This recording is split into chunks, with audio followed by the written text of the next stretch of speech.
Shalom,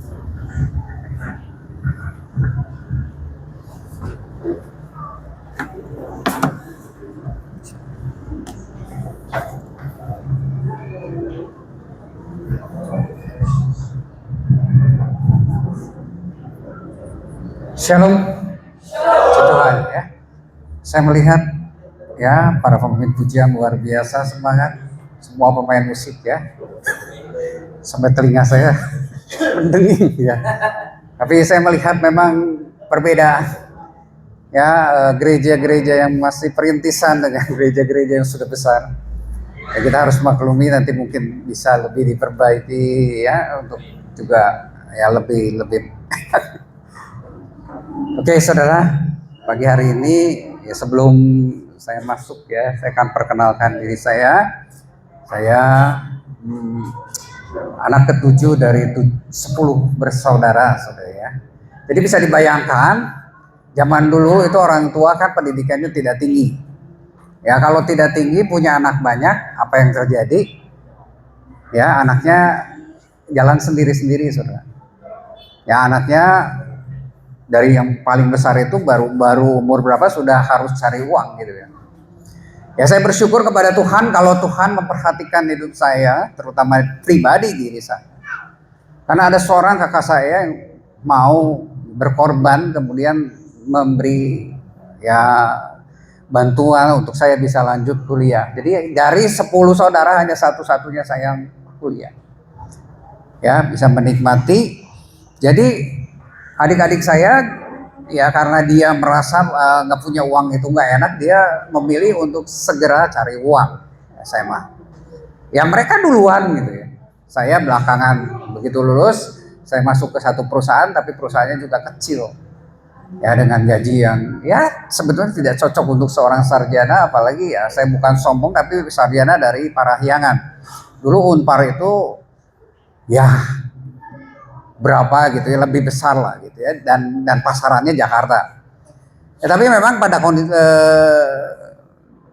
dalam diri saya sudah tertanam sebetulnya, dan bukan keinginan saya, bukan maksudnya saya tidak punya terlalu ya, bukan orang yang ambisius gitu ya. Jadi saya bekerja ya yang deket-deket saja gitu ya, dan saya lewati itu semua sampai akhirnya saya harus ya mengumpulkan segala sesuatu untuk kehidupan saya. Ya uang itu termasuk juga ya ya saya jarang bergaul ya karena harus bantu orang tua. Jadi begitu pulang kerja ya saya harus di rumah bantu orang tua, nganterin dagangan dan sebagainya. Jadi saya baru dapat kesempatan menikah itu umur 35 tahun. Terlambat saudara ya, sebetulnya udah wah gitu ya, udah tua gitu. Tapi saya melihat juga Tuhan memberikan keluarga kepada saya sebagai suatu anugerah. Saya jalan.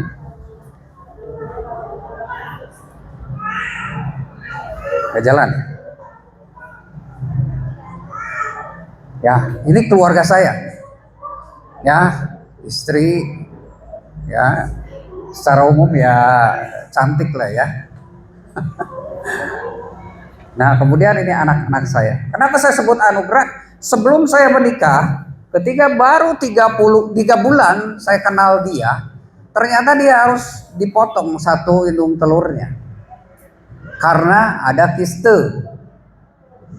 Kemudian kami berobat ya, ya maksudnya selama 3 bulan masih dalam masa pengobatan pemulihan. Ternyata satu hidung telurnya kena lagi, terbungkus lagi dengan cukup besar, dan akhirnya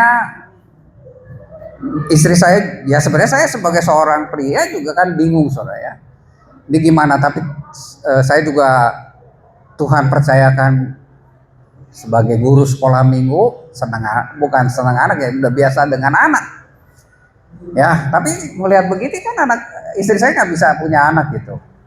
Akhirnya kami nunggu sampai 2 tahun setengah setelah itu baru kami menikah. Karena gini, dokter bilang istri saya bisa sembuh kistenya kalau punya anak. Tapi masalahnya bisa punya anak kalau sembuh. Jadi yang mana dulu ya? Ya akhirnya kami dengan iman saya jalani kehidupan ini 2 tahun lagi setelah itu. Ya dengan kemurahan Tuhan setelah diputuskan harus mengalami operasi lagi dan dikatakan oleh dokter lupakan untuk punya anak. Tapi akhirnya keluarlah ya yang nomor pertama di belakang saya itu Jason. Makanya saya kasih nama Jason, dengan kelahiran dia penyakitnya hilang, penyakit istri saya. Jason penyembuh. Ya saya nggak tahu betul sembuh atau tidak, tapi yang saya perhatikan dokternya luar biasa ketika hamil itu. Ya saya tahu itu akan berebut antara kiste dan anak. Dan itu akan luar biasa sakit. Ya ketika ditanyakan, dok kistenya gimana? Tidak ada, dia bilang. Itu efek psikologis supaya istri saya tidak merasakan apa-apa. Pokoknya nyatakan sembuh, kemudian jadi lagi setelah punya anak ya. Tapi anak kedua lahir, juga dikandung anak kedua dan lahir. Setelah itu 10 tahun atau 8 tahun setelah anak kedua ya, lahirlah anak bonus. Ya, seorang anak perempuan yang saya sebenarnya ingin punya anak perempuan. Ya Tuhan berikan, kita jaga. Jadi ini adalah mujizat dalam kehidupan saya. Anugerah yang luar biasa dalam kehidupan saya. Secara manusia, secara kedokteran ini harusnya istri saya sudah tidak punya anak, harus dipotong lagi. Tapi ketika istri saya berserah penuh pada Tuhan, ya Tuhan nyatakan kemuliaannya, ada mujizat. Ya, kalau nggak dijaga lebih dari sini. Dalam pendidikan Tuhan juga berikan kemurahan buat saya yang tadinya sulit untuk sekolah dengan tertatih-tatih ya sampai ya FISIP di Unpar ini, FISIP Hani Unpar ya, kemudian saya diberi lagi kesempatan masuk Fakultas Ekonomi Akuntansi dengan ya di Unpad, jadi dapat gelar akuntan, saudara. Dari siapa? Dari perusahaan beasiswa. Beberapa tahun kemudian saya juga masuk Fakultas Hukum S2 dari perusahaan. Ya, dan untuk mengimbangi saya masuk sendiri ke program S2, program MA di STT Inti. Cuman sayang istri saya sebenarnya udah nggak pengen punya anak lagi, yang perempuan ini. Begitu lahir, ya istri saya kelihatan sudah tidak mau ngurus anak. Jadi saya harus ngalah. Sampai seminar tesis bab 1 saja. Dan saya tidak bisa melanjutkan lagi karena apa? Ketika saya merasa sudah cukup untuk saya lanjutkan, ternyata tahun 2017 saya ketahuan ada apa? Tumor otak di antara hidung dan mata. Ya, kami berobat sampai ke Penang di sana dan saya memutuskan untuk tidak dioperasi karena bahaya, dilematis. Memang kemungkinan besar gagalnya kecil, ya. Tapi itu bisa gagal. Dan kalau gagal, itu akan cairan otaknya itu bisa bocor dan kita bisa bayangkan. Dengan iman, saya tetap memutuskan untuk tidak berobat dan tidak ada obat lagi. Hanya sekarang 2 tahun sekali saya tetap MRI ya untuk lihat kondisinya. Dan Tuhan nyatakan juga mujizatnya. 2017 September itu ukurannya 16 kali 16 kali 11. Tetapi Maret 2020 ukurannya mengecil 9,5 kali 16 kali 9. Cukup signifikan dan dokter bilang mujizat, Pak. Jarang terjadi. Semua pasti lari ke meja operasi. Ya, mujizat terjadi dalam kehidupan saya di segala bidang, di dalam pekerjaan saya. Dari perusahaan kecil, dari perusahaan yang tidak punya seolah masa depan. Karena saya kerja di bank dan bank itu merupakan kebanggaan saja. Jadi orang-orang yang punya adalah orang tekstil. Jadi mereka tidak berpikir untuk mengembangkan bank ini. Tapi melalui perusahaan ini saya bisa sekolah lagi, kemudian bisa mendapatkan satu perusahaan yang lebih baik. Dari apa? Dari relasi, ya, teman gereja saya dulu, ya. Dan akhirnya Tuhan pelihara hidup saya. Ya, saya punya cita-cita hanya punya rumah tipe 21. Tuhan berikan itu. Sekarang lebih dari itu. Saya bisa menikmati ketika gak punya uang, saya bisa menikmati kendaraan, nyetir mobil sendiri, dikasih mobil baru. 5 tahun ganti, saudara, dan meningkat. Ya, terakhir saja memang sudah susah, jadi ganti dengan mobil yang setara saja. Tapi itu semua karena kemurahan Tuhan. Ya, Tuhan itu baik. Dan kalau kita lihat, inilah perjalanan hidup orang percaya. Kita harus percaya kepada yang namanya ada rahasia kerajaan Allah. Mari kita akan baca di dalam Matius 17 ayat 21. Di sini dikatakan, tetapi supaya kita tidak membuat mereka gusar menjadi batu sandungan, dalam TB1. Ya, saya baca di dalam TB2 nih. Pergilah memancing ke danau, tangkaplah ikan pertama yang kau pancing, bukalah mulutnya dan engkau akan menemukan mata uang 4 dirham di dalamnya. Ambillah itu dan bayarkanlah kepada mereka, bagiku dan bagimu juga. Saudara bisa melihat bagaimana keanehan Tuhan Yesus dalam mengatasi persoalan yang dihadapi mereka. Ya.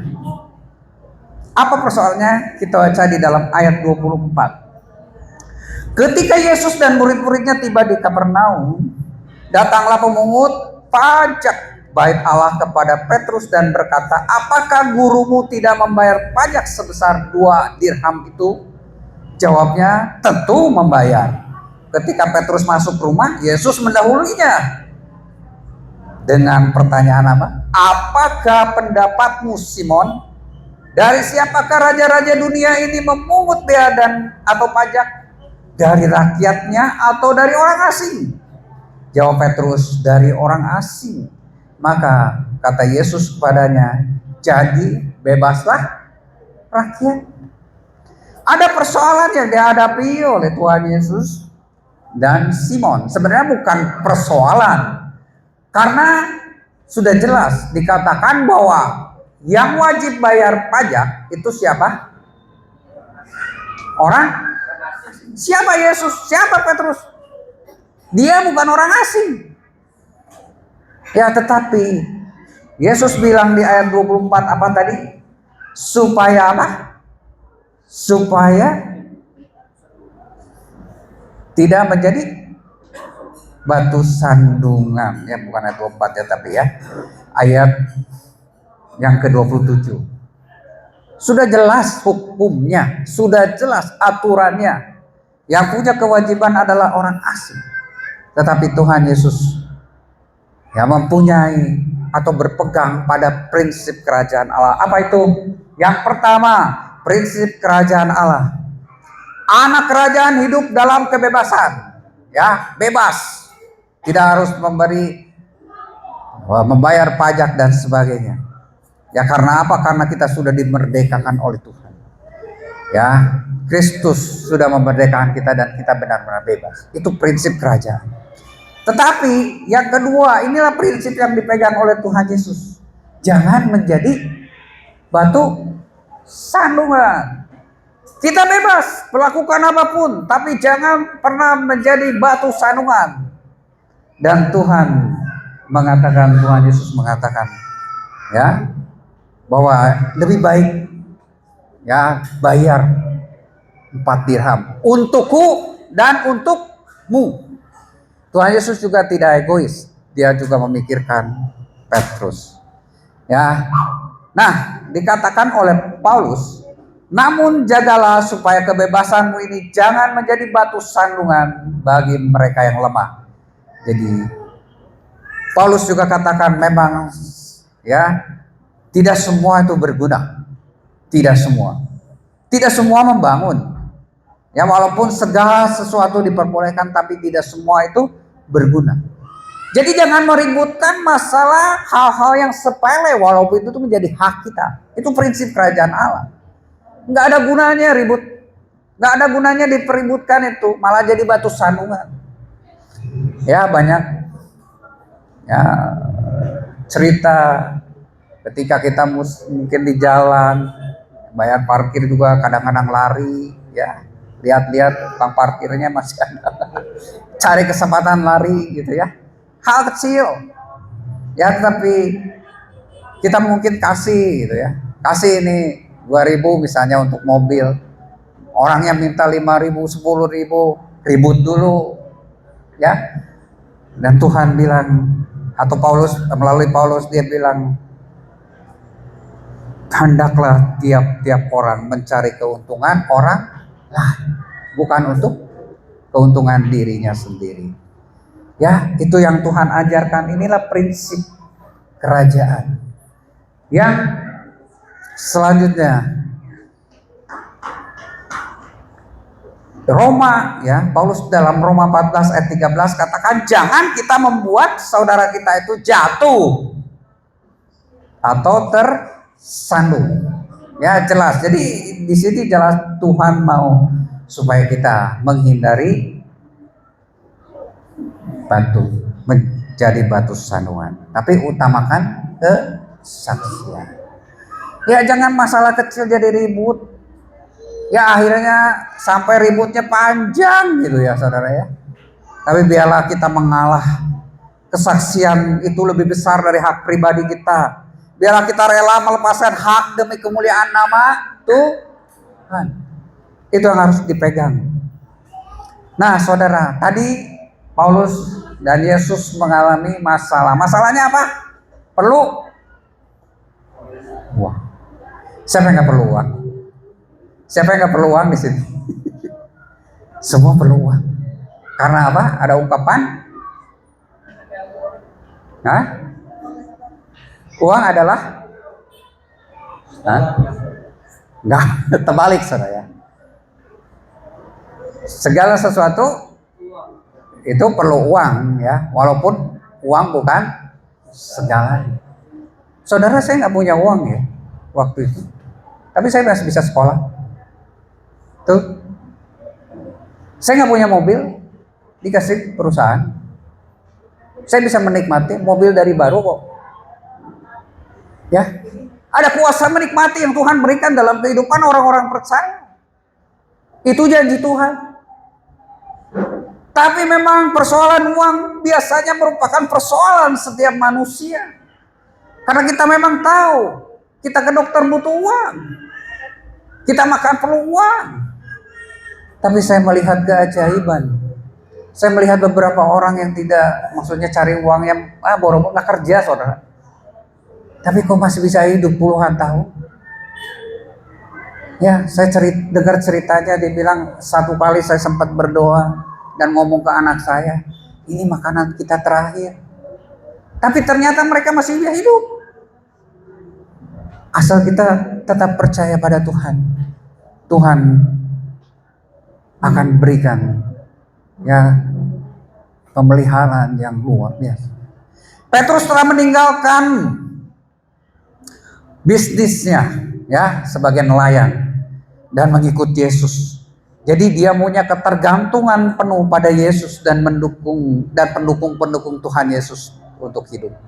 Tapi ada jawaban aneh dari Tuhan Yesus. Tuhan Yesus bilang apa?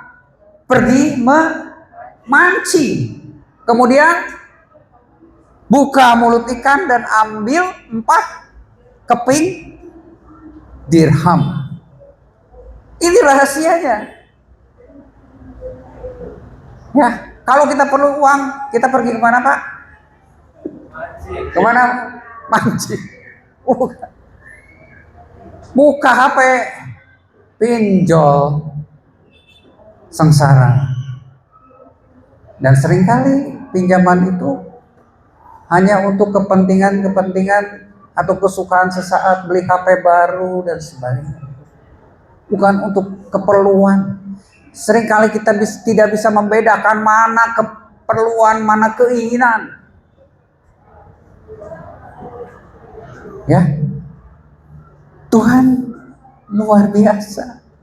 Bukan disuruh pinjam ke orang lain, tetapi Tuhan membuka satu rahasia. Pergi memancing, buka mulut ikan dan ambil 4 dirham. Inilah pemahaman tentang kerajaan Allah. Dan ketika kita mengerti tentang kerajaan Allah, maka itu akan mengubah hidup kita. Ya, lihat, Tuhan menyediakan dengan cara yang tidak terduga. Betul, saudara? Mana ada uang di mulut ikan, tapi Tuhan sediakan itu untuk kepentingan yang bukan sebenarnya kewajibannya, tapi supaya tidak menjadi batu sandungan. Maka Tuhan tetap ingin membayar dan Tuhan menyediakan itu. Itu gak masuk akal. Itu mustahil bagi manusia sebetulnya. Tapi justru kerajaan Allah itu bekerja berbeda dengan sistem dunia. Sistem dunia kalau nggak punya uang atau perlu uang, maka pergi ke mana? Bendahara. Saya bendahara Vision Care ya. Perginya harus ke bendahara, pegang duit kan. Pergi harusnya ke Yudas, minta uang itu. Logikanya masuk ya, logis. Yudas pegang duit kok, dan memang untuk pekerjaan Tuhan. Atau meminta uang kepada orang lain, pinjam lah, ya kan? Atau yang satu lagi memberitahu, ya Tuhan Yesus memberitahu tuh ada uang tuh di jalan, ada yang jatuh. Tuhan sama tahu, ya itu masih masuk logika. Orang jatuh uang tuh masih lebih lah memungkinkan daripada uang di dalam mulut ikan. Tetapi Petrus, ya mungkin juga bertanya-tanya, tetapi dia, ya ini mengapa Tuhan Yesus, dan ini tidak dilakukan Tuhan Yesus, mengapa? Karena pertama, ya Tuhan melihat bahwa Simon ini adalah seorang nelayan. Untuk mancing itu mudah buat dia. Dia mahir untuk mancing. Ya, kalau mancing ikan terus dijual jadi duit, oke lah ya. Nah, jadi Tuhan merasa bahwa atau meyakini bahwa Petrus tahu cara menangkap ikan. Tuhan seringkali memakai apa yang ada pada kita, bukan apa yang gak ada pada kita. Ini yang pertama ya. Nah, lihat, Yesus memakai keterampilan yang sudah dimiliki Petrus, ya, sesuai dengan profesi dan pengalamannya. Tuhan sering kali memakai keahlian kita yang sudah ada, ya, untuk mengerjakan pekerjaannya, untuk menjadi saluran mujizat. Nggak cari yang aneh-aneh, tapi Tuhan tahu Petrus ini jago memancing karena dia nelayan. Makanya Petrus diberi perintah untuk apa? Menangkap ikan. Mancing di danau, tangkap ikan, buka mulutnya, maka akan ditemukan uang. Lihat Musa dengan tongkat gembalanya. Lihat juga bagaimana ya di dalam Hakim-Hakimnya Samgar itu membunuh 600 orang Filistin dengan tongkat yang ada di tangannya, tongkat penghalau lembu. Daud merobohkan Goliat dengan apa? Dengan pengali-ngali batu kali. Ya, kemudian janda di Sarpat itu juga, ya, Tuhan membuat mujizat dengan buli-buli berisi minyak. Semua keperluan untuk bisa hidup, untuk bisa melawan musuh, semua sudah Tuhan sediakan. Dan Tuhan tidak mencari yang lain, karena semua itu sudah dimiliki oleh kita. Oleh sebab itu tinggal kesiapan kita, taat untuk menggunakan apa yang ada di dalam kehidupan kita. Apa yang sudah Tuhan berikan, apa talentamu, itulah yang Tuhan sudah percayakan kepadamu untuk bisa membesarkan kerajaan Allah, menunjukkan kesaksian bahwa Allah memiliki hal-hal yang luar biasa dan mau mengerjakannya di dalam kehidupan kita menjadi alat untuk kemuliaannya. Itulah yang Tuhan mau memakai hidup kita. Tuhan sendiri, Tuhan Yesus memakai perahu untuk mengajar. Ya, perahu nelayan yang ada di situ untuk mengajar.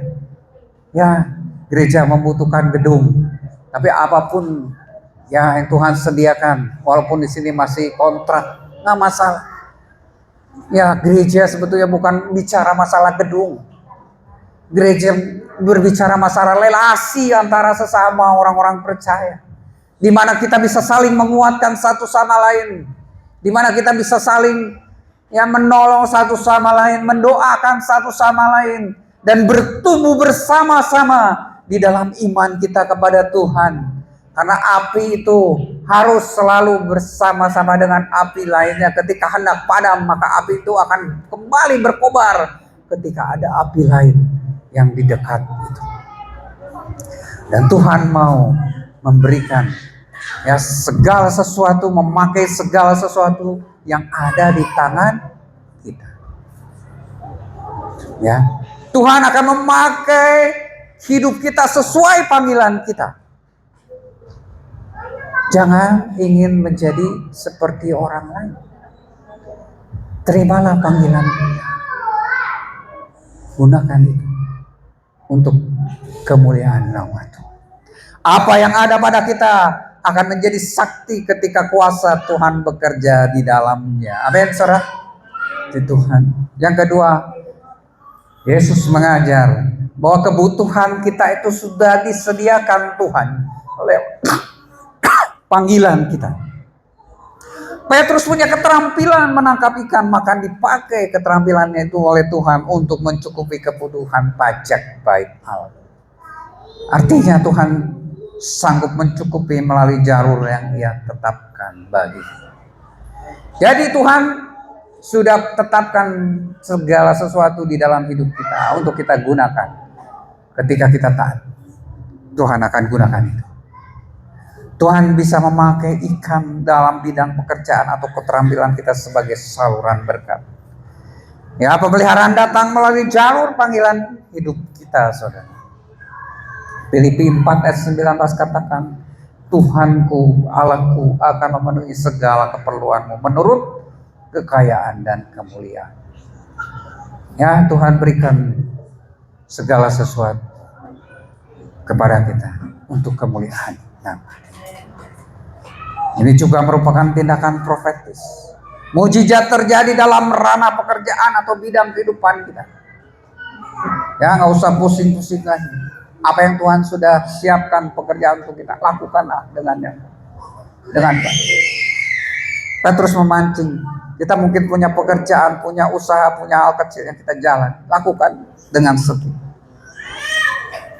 Kolose 3:2-3 katakan, apapun juga yang kamu perbuatlah dengan segenap hatimu seperti untuk siapa? Itu. Saya bilang saya nggak punya cita-cita terlalu muluk, saudara. Tapi saya selalu berpegang pada ayat ini. Apa yang kamu lakukan, lakukanlah seperti untuk Tuhan. Saya nggak pernah mencari supaya bos saya ngelihat saya kerjanya bagus. Saya tadi katakan bahwa saya itu adalah teman gereja saya, tapi saya tidak pernah menggunakan relasi itu untuk berdekatan dengan dia. Saya kadang-kadang nggak menemui beliau, apalagi sekarang sudah tua, udah jarang ke pabrik. Saya nggak pernah begitu dia datang terus saya, wah gimana, enggak. Saya tetap ketika dipanggil baru saya tetap. Ya. Tapi saya selalu mengerjakan apa-apa itu seperti untuk Tuhan. Bahkan bos saya nggak pernah ngasih tahu harus begini, harus begitu, tapi Tuhan kasih karunia dan saya kerjakan semua. Bahkan kadang-kadang, dan bukan kadang-kadang, sering bos bilang, nggak usah, itu bukan urusan kamu. Tapi ketika saya melihat ini perlu diurus, ya Tuhan tidak pernah membiarkan usaha saya untuk menyenangkan Dia, dan Tuhan balas. Ya, saya bisa diberikan rumah yang cukup lah ya. Ya kalau orang bilang ini apa? Perumahan elit di Bandung. Nggak ada saudara cita-cita itu. Rumah tipe 21, jadi perumahannya ada di mana saudara? Pinggiran.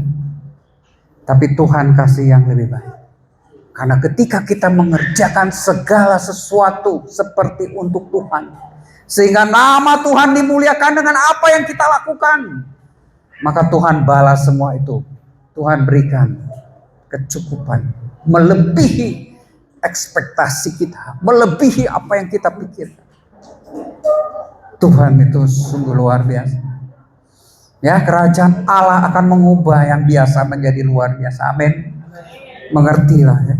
Memancing hal biasa bagi Petrus, tetapi dipakai untuk menyatakan kuasa Allah. Tuhan bisa mengubah aktivitas rutin menjadi saluran berkat. Ya. Jadi Tuhan juga mau melalui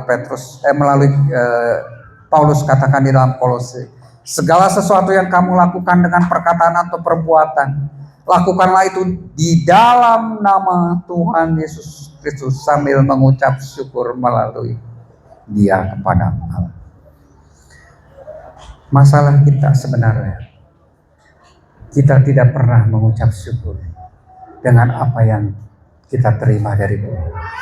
Kita seringkali melihat ke atas, dan ketika kita melihat ke atas, si itu bisa pergi ke luar negeri, pulang pergi.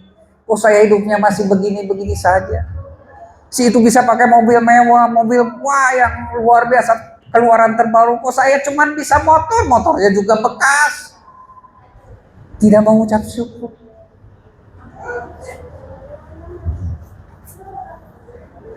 Itu yang biasa kita lakukan. Tapi kalau kita lihat saudara, apakah orang kaya itu senang? Enggak. Orang kaya itu banyak susahnya, makanya janganlah engkau bersusah payah untuk menjadi kaya. Ya, karena segala sesuatu itu asalnya dari siapa? Tuhan. Ucapkan syukur, maka kita akan menjadi kaya. Kaya yang sesungguhnya adalah hati yang selalu bersyukur kepada Tuhan, sehingga dipenuhi oleh damai sejahtera. Ya, mujizat itu bakal terjadi ketika kita taat. Petrus tahu hal yang mustahil, ada uang di dalam ikan, di dalam mulut ikan, karena dia udah biasa memancing ikan dan gak pernah menemuin itu. Tetapi ketika Tuhan Yesus ngomong pergi mancing, buka mulutnya, ambil, dia ikuti. Apa yang terjadi? Ada koin dalam mulut ikan. Mujizat terjadi. Ketaatan yang didasari dengan iman, oleh iman dan kemurahan membuka pintu berkat. Amin saudara.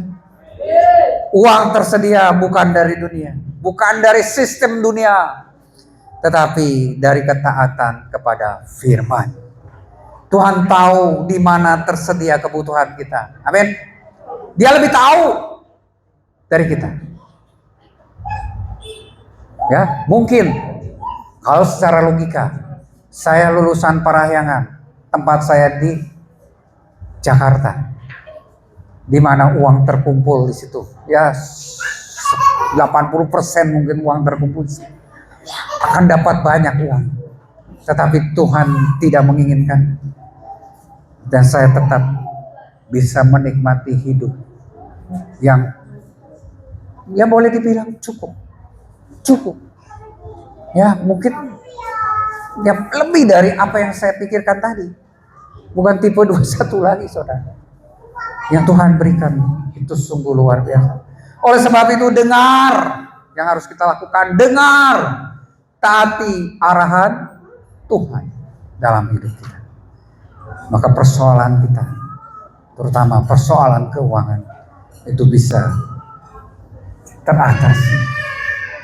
Hanya ketaatan, maka mujizat itu bakal terjadi. Dan Yesus datang untuk mengajarkan prinsip kerajaan Allah. Apa itu? Penyediaan datang melalui ketaatan, bukan sekedar usaha biasa. Ada ayat mengatakan Tuhan memberkati kita ketika kita sedang usaha manusia itu sia-sia. Tapi bukan berarti kita ya udahlah cuek tidur, tetap harus ada usaha. Bahkan usaha tadi dikatakan apa? Harus seperti untuk Tuhan. Jadi lakukan dengan benar. Persiapkan masa depan, ya. Tapi semuanya itu ya keputusan Tuhan yang akan terjadi dalam hidup kita. Kita merencanakan banyak hal, tapi kalau Tuhan bilang A, ya akan A yang terjadi. Ya, iman dan ketaatan itu lebih penting daripada logika. Ya, perintah aneh koin dalam mulut ikan, tapi taat maka mujizat terjadi. Prinsipnya apa? Penyediaan datang ketika ada iman dan ketaatan, walaupun tidak masuk akal. Ya, percayalah kepada Tuhan dengan segenap hatimu dan janganlah bersandar pada pengertianmu sendiri. Akuilah Dia dalam seluruh hidupmu, maka Ia akan meluruskan jalanmu. Kita akan lancar hidup ketika kita taat pada Tuhan, taat pada firman. Ya, dalam kerajaan Allah mujizat sering datang melalui ketaatan sederhana terhadap firman Tuhan. Kalau kita sungguh-sungguh mendengarkan suara Tuhan, melakukan dengan setiap perintahnya, maka segala berkat akan datang kepada Tuhan, kepada kita dan menjadi bagian kita apabila kita mendengarkan suara Tuhan Allah kita. Ulangan 28 ya ayat 1 dan 2. Ya, oleh sebab itu Maria tahu persis, maka dia bilang kepada pelayan-pelayan di Kana, ya, apa yang dikatakannya kepadamu lakukan itu. Itu Maria tahu persis prinsip kerajaan Allah. Ya, di sini kita juga melihat ada penyediaan ilahi. Petrus tidak harus bekerja ekstra, meminjam uang kepada orang lain, tetapi seekor ikan membawa koin. Luar biasa, saudara. Dalam kerajaan Allah, kebutuhan anak-anaknya itu dipenuhi dengan cara-cara yang melampaui akal manusia. Ya. Ada satu hal prinsip lagi di dalam ekonomi kerajaan Allah, apa itu? Carilah dahulu kerajaan Allah dan kebenarannya, maka semuanya akan Tuhan sediakan. Nah, segala hal itu hanya benefit katanya, ya hanya kecil-kecil di hadapan Tuhan. Ya, kalau kita percaya, maka Tuhan akan menyediakan segalanya. Tadi saya sempat bicara dengan gembala saudara, semua alat-alat ini Tuhan sediakan kan? Tuhan sediakan. Ada orang-orang yang memberi berkat. Berkat buat gereja ini, berkat juga buat dirinya yang ngasih. Karena dari hati. Nggak perlu kita minta-minta. Tuhan sediakan. Tuhan sediakan. Dan yang ketiga, peristiwa Petrus ambil uang koin di mulut ikan. Itu merupakan simbol misi Petrus. Bahwa dia akan menangkap manusia, penjala manusia. Dalam ikan ada jiwa-jiwa, ada harta yang berharga bagi kerajaan Allah. Koin adalah harta, dan koin itu melambangkan, menyimbol, ada simbol dari harta yang berharga. Apa itu? Jiwa. Tuhan akan memakai hidup kita dengan pekerjaan kita, dengan bakat kita, dengan talenta kita untuk menangkap jiwa-jiwa. Dan Tuhan akan memisahkan orang-orang melalui pekerjaan. Bagaimana nelayan memisahkan ikan-ikan buruk dari ikan-ikan bagus. Tuhan juga akan mau memakai kita untuk bisa memisahkan orang-orang. Kemitraan dengan Allah melibatkan Petrus, ya, yaitu melibatkan Petrus dalam prosesnya supaya Tuhan bisa melakukan itu. Tetapi Tuhan mau dalam prinsip kerajaan Allah, Tuhan mau kita ikut ambil bagian dalam pekerjaan. Ketika kita mau bersedia ya pada keinginan Tuhan, ajakan Tuhan, maka mujizat terjadi dalam hidup kita. Mau saudara, pekerjaan Tuhan di tempat ini juga perlu dikembangkan. Setia di sini, ya, temani hamba Tuhan bersama-sama melayani Tuhan. Tadi juga cukup semangat luar biasa, ya, para pemusik, pemain musik atau ya para pemimpin singer, pemimpin pujian luar biasa. Ya, Tuhan akan memberikan yang terbaik buat gereja ini. Tuhan akan mencurahkan berkatnya, tapi ada satu syaratnya, taat. Ya, maka Tuhan akan memberikan mujizat untuk hidup kita. Rahasia kerajaan Allah itu apa? Ketaatan. Nah, biarlah ya kita mau menjadi kawan sekerja Allah. Bahkan kita mau jadi ladang Allah yang dikerjakan Allah, dibentuk Allah. Kita mau jadi bangunan Allah untuk menunjukkan kemuliaan Allah dalam hidup kita. Sekali lagi, mari sama-sama pupuk persahabatan, relasi di antara saudara-saudara. Masalah-masalah yang mungkin besar bagi orang lain, terutama masalah itu adalah masalah kecil di hadapan Tuhan. Ketika saya kemarin menyiapkan khotbah untuk full gospel, saya dibukakan bahwa masalah uang adalah masalah kecil di hadapan Tuhan. Dan itu merupakan anak tangga pertama. Itu merupakan dasar. Tapi Tuhan mau supaya kita setia dalam hal kecil. Maka Tuhan akan memberikan hal-hal yang besar, mempercayakan hal-hal yang besar buat kita. Pelayanan di sini saya bilang ya untuk jumlah cukup lumayan besar, Pak. Ya, kalau kita lihat di partner lain ya lebih kecil. Bahkan saya pun mulai dari gereja kecil. Kalau jalan pun mau ke WC duk-dak, saudara. Satu ruangan mungkin segini lah ya, saudara. Segitu mungkin. Ruangan tengah dan ruangan tamu di tempat kecil. Mungkin 6 kali 8 mungkin ya. Jadi kalau mau ke WC segala macam susah. Tapi kita bersyukur. Apa yang ada padamu Tuhan percayakan ini, tempat ini bisa disewa. Ya lakukanlah semuanya untuk kemuliaan nama Tuhan. Masalah duit, masalah dasar. Dan kalau kita bisa berhasil di situ, setia di dalam hal ini. Ya, Lukas 10 ya dikatakan, kalau kita setia ya untuk hal perkara kecil yaitu mamon, dalam hal mamon, maka Tuhan juga akan mempercayakan kepada hal yang lebih besar. Ya, malah saya masih muda, semangat terus untuk Tuhan. Tuhan akan memberkati pelayanan Palase, memberkati semua pelayan-pelayan di sini, memberkati semua jemaat di sini. Tuhan akan tambahkan, tapi Tuhan akan siapkan saudara untuk bisa menampung banyak jiwa. Ya, saya pernah bicara kepada anak hamba Tuhan ketika sering kali berdoa, Tuhan tambahkan jiwa yang banyak. Saya bilang apa? Jangan ngomong seperti itu, siap tidak? Kalau Tuhan kirim banyak jiwa, karena akan banyak juga masalah. Ya, tetapi apa yang ada, taat, lakukan, syukur itu. Maka berkat Tuhan secara tidak terduga akan nyata dalam kehidupan, dalam pelayanan.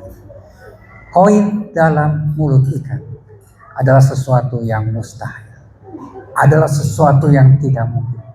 Tapi Tuhan gunakan itu dan terjadilah mujizat yang luar biasa. Syaratnya taat. Mari kita sama-sama bangkit berdiri. Kita akan nyanyikan lagu. Seringkali kita merasa ya tidak ada jalan terbuka dalam hidup. Tapi Tuhan tidak pernah berdusta. Dia selalu pegang janjinya. Bagi kita orang percaya mujizat itu nyata. Ya, karena dia mengerti, dia peduli. Dia bukan hanya mengerti, tapi dia peduli. Pak, dia peduli dengan kondisi. Dan dia tahu waktunya kapan akan dilengkapi dengan hal yang lebih wah. Tapi yang penting adalah jiwa-jiwa yang terpelihara, jiwa-jiwa yang bertumbuh iman. Itulah yang Tuhan mau. Masalah lain, masalah kecil.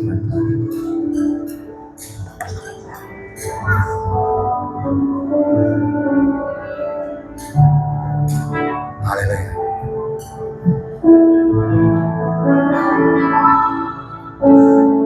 Terkadang kita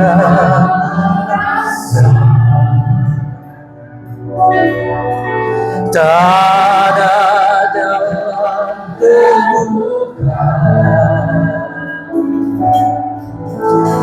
tak ada lagi waktu, terlambat sudah.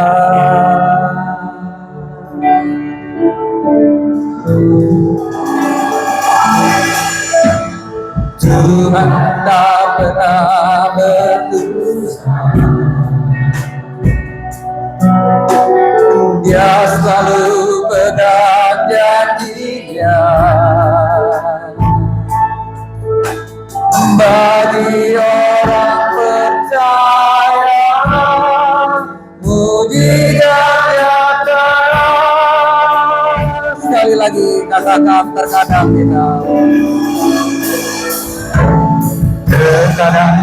kita ya Yesus, inilah persoalan kami Tuhan. Kami seringkali menemukan jalan buntu dalam kehidupan kami. Kami melihat bahwa semuanya sudah terlambat, tapi Engkau tak pernah berdusta. Janji-Mu Tuhan selalu pegang, dan Kau nyatakan mujizat-Mu bagi orang-orang yang percaya. Haleluya. Haleluya. Kami percaya mujizat-Mu nyata, Dia mengerti.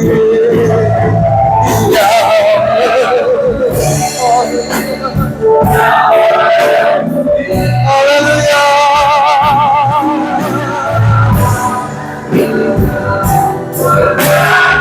Haleluya.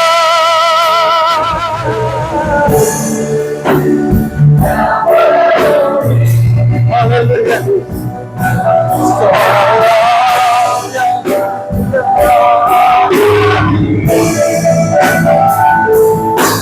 Namun satu hal yang agar kita percaya, sampai mujizat menjadi nyata. Dia mengerti. Haleluya Yesus. Haleluya. Haleluya. Haleluya Yesus. Haleluya.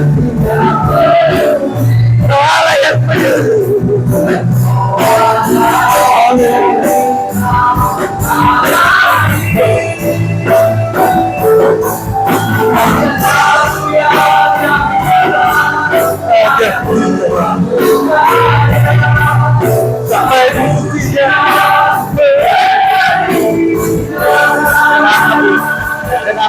Dia mengerti. Dia. Haleluya. Kami bersyukur kepadamu Tuhan. Kalau kami memiliki Allah yang mengerti persoalan yang terjadi dalam hidup kami yang kami alami, tapi lebih dari itu, kami berhenti bersyukur karena Engkau peduli dengan persoalan-persoalan kami, sehingga Engkau berikan mujizat dalam hidup kami Tuhan. Mari kita berikan kepada kami satu hal, supaya kami percaya kepadamu. Dia peduli. Oh, haleluya. Mari saudara yang punya persoalan dalam hidup ini, saya undang saudara untuk maju ke depan. Kita akan berdoa supaya Tuhan menunjukkan mujizatnya. Oh, haleluya. Ada saudara, mari datang pada Tuhan. Tuhan mau membuat mujizat dalam hidupmu. Haleluya.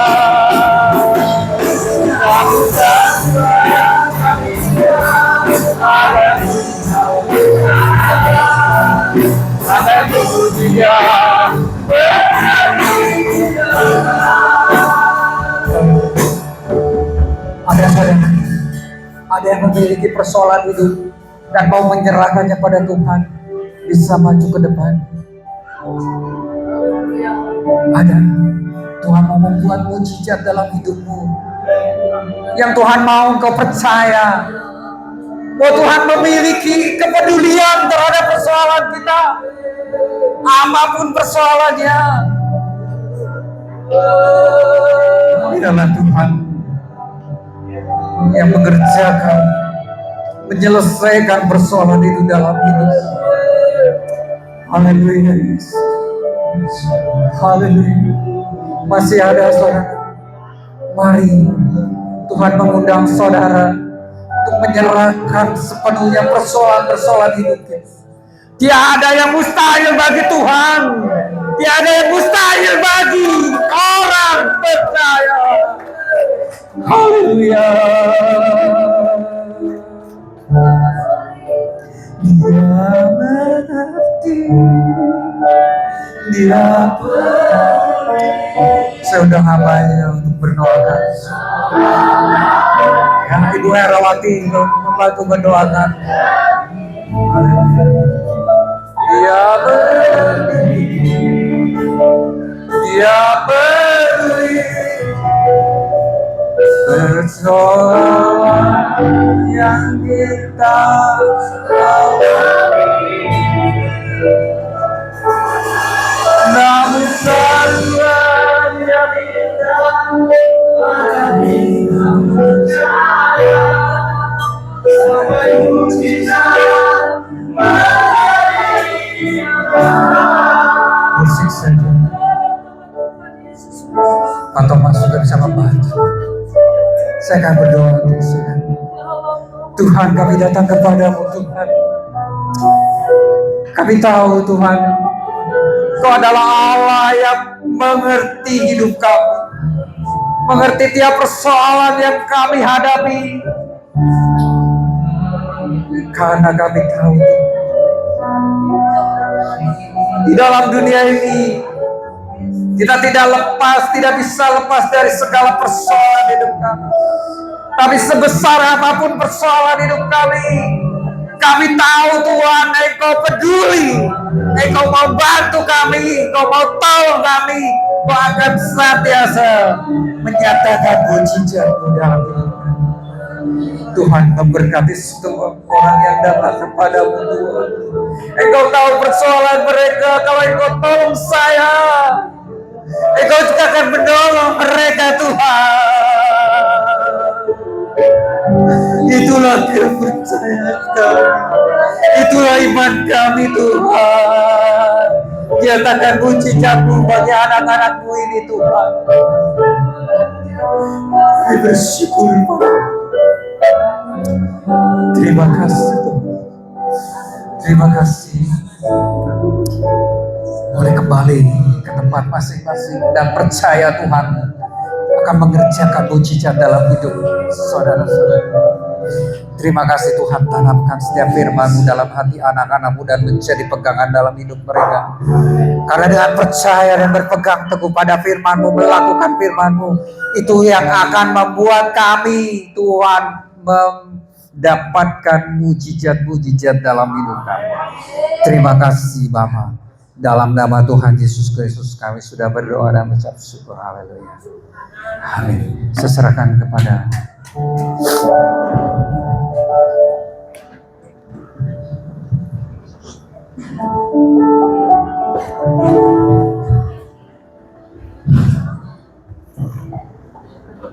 sungguh luar biasa firman yang disampaikan oleh hambanya.